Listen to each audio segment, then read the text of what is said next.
Hola, bienvenidos a mi canal, soy Logarithman y como sabéis mi misión es evitar que suspendáis matemáticas. Para eso en el vídeo de hoy lo que vamos a hacer es ver qué es el dominio de una función. Vamos a entender un poco el concepto de dominio de una función y luego iremos viendo los distintos tipos de funciones y viendo cómo se podría calcular el dominio en cada caso. Vamos con ello. Bien, antes de hacer algún ejemplo, vamos a tener un poco medianamente claro el concepto de dominio de una función. Es un concepto que realmente es más profundo de lo que se va a tratar hoy aquí, pero a fines de bachiller, de secundaria, lo que nos interesa es lo siguiente. Podemos decir que una función, fijaos, está definida de un conjunto A un conjunto B de números. ¿Y qué hace? Pues a un elemento del primer conjunto le da su pareja en un segundo conjunto. Los empareja de esta manera. Y a un segundo elemento le daría su pareja de esta manera. Un ejemplo sencillo de esto. Imaginemos que tenemos la función f de x que es x cuadrado más 2. Pues fijaos, si yo cojo un elemento de este lado, del lado izquierdo, de lo que yo he puesto aquí, que se llama el conjunto preimagen o el dominio, que es de lo que vamos a hablar, pues yo puedo hacer, cogiendo el 1 para ver su pareja, su segunda coordenada, yo puedo hacer f de 1 y eso me daría 3. Eso quiere decir que al 1 le hago corresponder el 3. Bien, hasta ahí está claro. Por ejemplo, vamos a coger el 0. Eso quiere decir que al 0 yo le hago corresponder el 2. Hasta ahí es sencillo. Ahora bien, ¿por qué es importante este concepto de dominio? Bueno, pues porque no siempre, cuando yo ponga un número aquí, podré obtener o encontrar o calcular su pareja. No siempre va a pasar. Habrá tipos de funciones que tengan, por decirlo así, problemas, donde yo pondré un elemento, un número cualquiera, pero no encuentro su pareja, porque me da un error al calcular, me da algo, una operación matemáticamente que no existe. En ese caso, ese número no estará en el dominio. Entonces, el dominio de una función, para entendernos nosotros, son los números que cuando yo los sustituyo en la función, no me da problemas si la función me da una pareja. Si yo tengo un número que al sustituirlo en la función no encuentro su pareja, porque me da un número que no existe, una operación que no existe, en ese caso ese número no estará en el dominio. Según el tipo de función en el que estemos, encontraremos unos problemas posibles u otros. Vamos a empezar con eso. El primer ejemplo que vamos a ver de función son las funciones polinómicas. ¿Cómo es una función polinómica? Aquí tenéis la definición. ¿De acuerdo? Una función polinómica es una función, para nosotros entendernos, que tiene números multiplicando a una x y esa x puede estar elevado a un número natural, es decir, 1, 2 en adelante, por ejemplo. Esto sería una función polinómica. Tengo números multiplicando a letras y los exponentes de esas letras, este exponente sería un 1, los exponentes de esas letras son números naturales, 1, 2, 3, 4 en adelante. En ese caso tenemos un polinomio. Vamos a ver algún ejemplo más. En este caso, nuevamente, nos encontraríamos con un polinomio. Números multiplicando a letras que tienen un exponente natural. Yo creo que se entiende. Vamos a ver un último ejemplo. En este caso no tendríamos un polinomio, porque este elemento tiene la x dividiendo. ¿Vale? Nosotros queremos la x arriba. Esto en realidad es como si la x tuviera exponente menos 1. Y el menos 1 no es un número natural. Luego esto no sería un polinomio. Aquí habría que descartar. Será un caso que veremos más adelante. Estos dos sí que serían polinomios. Una vez tenemos clara la idea de polinomio. ¿Cómo se hace el dominio de una función polinómica? Bien, cuando os hablen de dominio de una función tenéis que pensar ¿qué problemas me puedo encontrar yo al sustituir un número en esa función? Vamos a verlo, vamos a pensar un poco.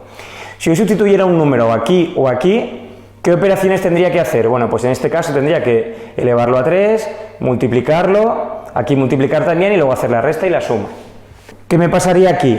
Pues tendría que elevarlo a 5, elevarlo a 3, aquí multiplicarlo por 5, restar, aquí elevarlo al cuadrado. Vamos, tendríamos que hacer potencias de números naturales, elevado a 2, a 3, a 5, lo que sea, multiplicaciones y sumas y restas.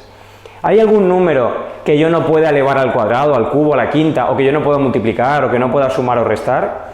La respuesta es que no. No hay ningún número que a mí me vaya a dar ningún problema. Cualquier número que yo ponga, yo lo puedo elevar al cubo, multiplicar, sumar o restar. Incluso el 0, que normalmente sois partidarios de quitar el 0, yo el 0 lo puedo elevar a 3, o lo puedo elevar a 5, o lo puedo multiplicar. Da 0, de acuerdo, pero se puede hacer. ¿Qué significa esto? Significa entonces que el dominio, por ejemplo, de f, que es la que hemos puesto aquí arriba, serán todos los números. Todos los números se entienden como todos los números reales, que se denotan con esa R con la doble línea vertical.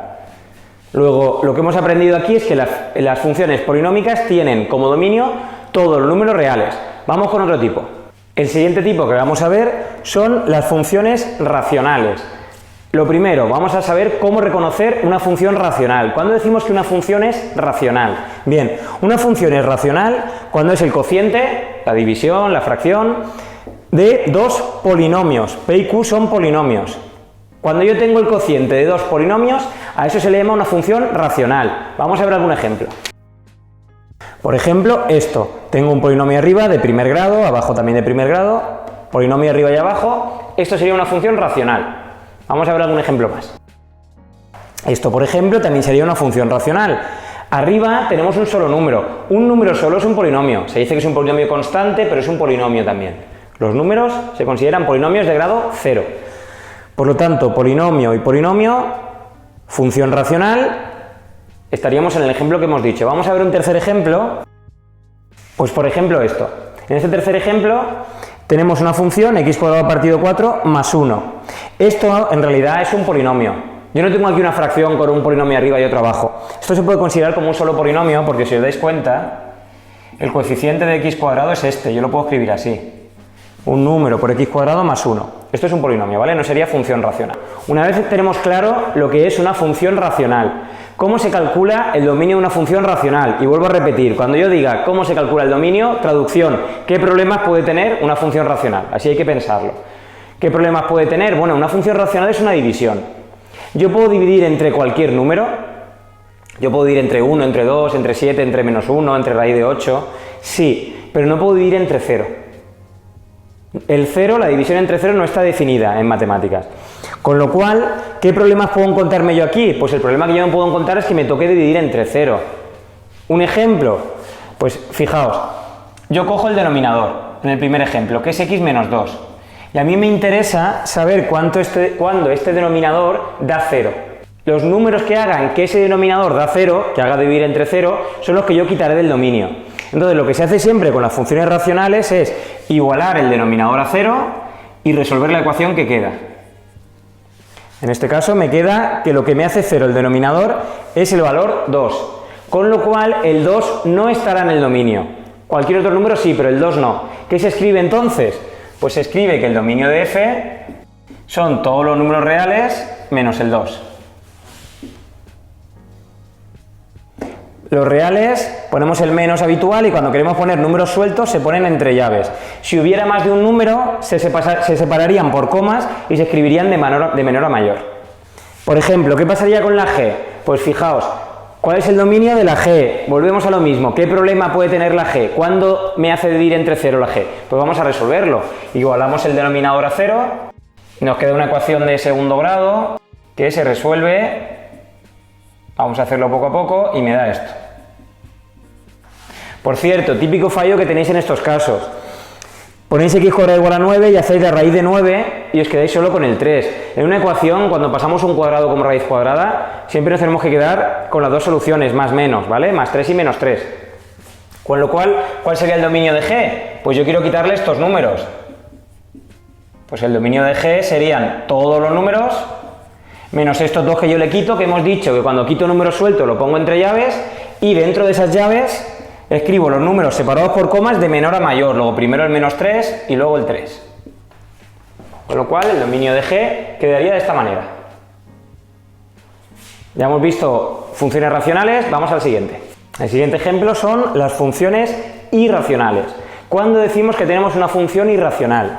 Pues una función irracional es una función de la forma raíz. Fijaos que he puesto una n, eso quiere decir, n es un número natural, 1, 2, 3, 4, ¿de acuerdo? N puede ser, es el índice de la raíz, puede tener valores, cuando n valga 2 será raíz cuadrada, cuando n valga 3 raíz cúbica, raíz cuarta, puede ser la raíz del índice que sea, no solo raíz cuadrada, hay raíces cúbicas, quintas, décimas, lo que queráis. Entonces, cuando yo tengo la raíz del índice que sea de una función dentro, entonces decimos que tenemos una función irracional. Yo creo que ejemplos de esto se ven muy fácilmente, pero pongo alguno. Por ejemplo, aquí tendríamos la raíz, aquí la n, cuando no se pone nada es raíz cuadrada, luego aquí la n que yo he puesto antes valdría 2. Esto sería una función irracional porque tengo una raíz cuadrada y dentro una función, un polinomio en este caso. Este ejemplo también sería función irracional, tenemos raíz, en este caso raíz cúbica, n valdría 3, tiene índice 3, de 2x² menos 4.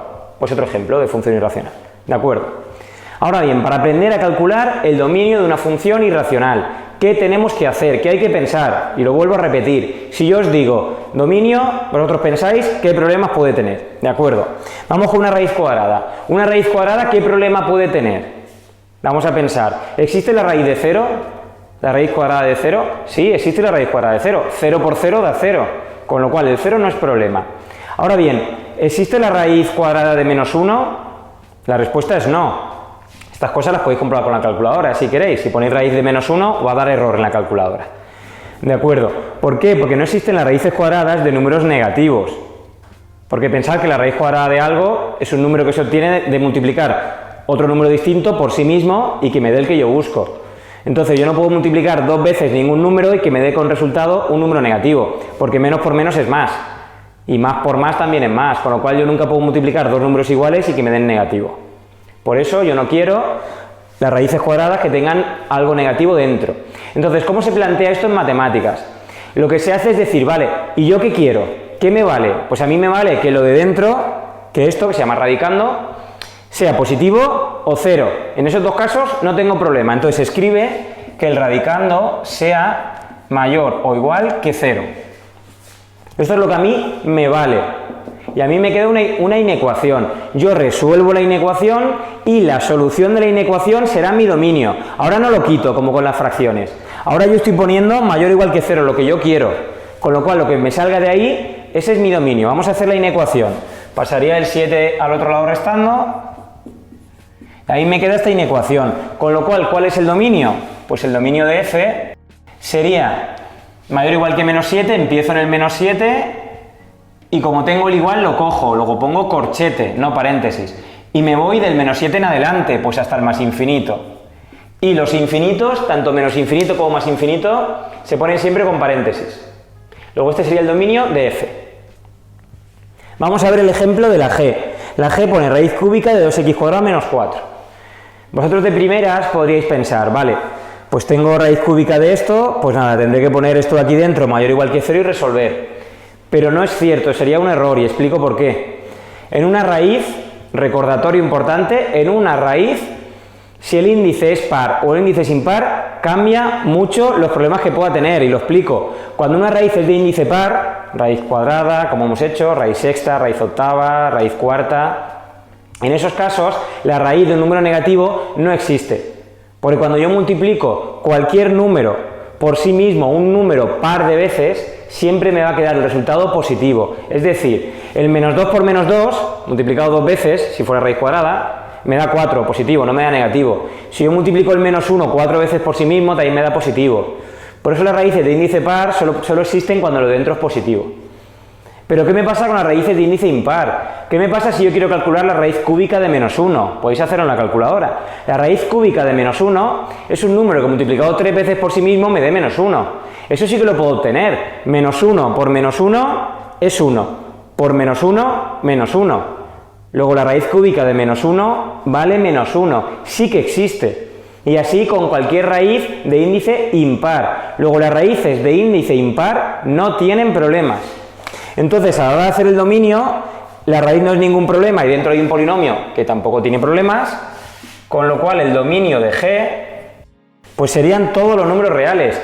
Repito, porque el índice es impar. Cuando el índice es impar no hay problema. Si me hubiese salido raíz cuadrada, raíz cuarta, raíz octava, entonces hubiese tenido que hacer lo mismo que he hecho arriba. Bien, pues vistas las irracionales, vamos con las siguientes. El siguiente tipo que vamos a ver son las funciones logarítmicas. ¿Cuándo decimos que tenemos una función logarítmica? Cuando tenemos el logaritmo en base. ¿Base qué número? Tienen que ser base números positivos, ya está. Logaritmo en base a un número positivo de una función. En ese caso yo tengo una función logarítmica. Entonces, vamos a ver algún ejemplo para que quede claro. Cuando es ln, cuando es logaritmo en base e. O sea, log y una e abajo se suele denotar en los libros de texto como ln. Logaritmo neperiano de x cuadrado menos 16. Esto es una función logarítmica. Y un ejemplo más. Pues este sería otro ejemplo de función logarítmica. Logaritmo en base 5 de 3x menos 18.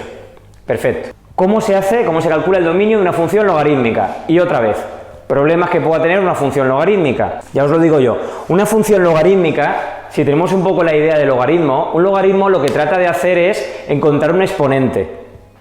Un logaritmo, por ejemplo, el logaritmo en base 5, querrá ver cuál es el exponente del 5 para que me dé cualquier valor que me vaya apareciendo aquí.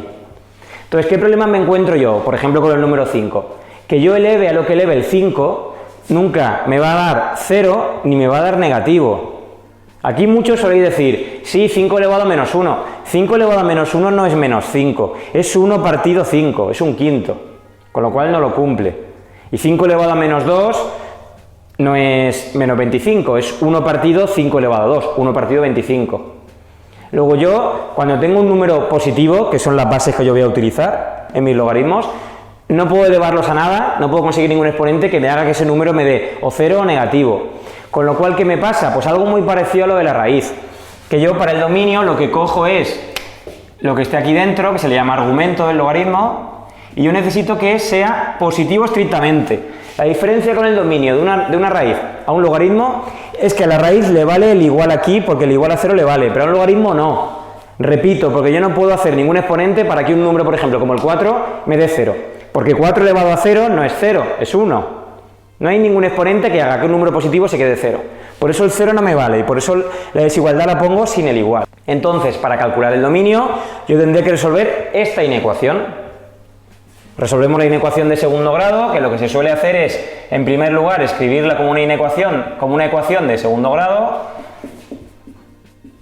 La resolvemos.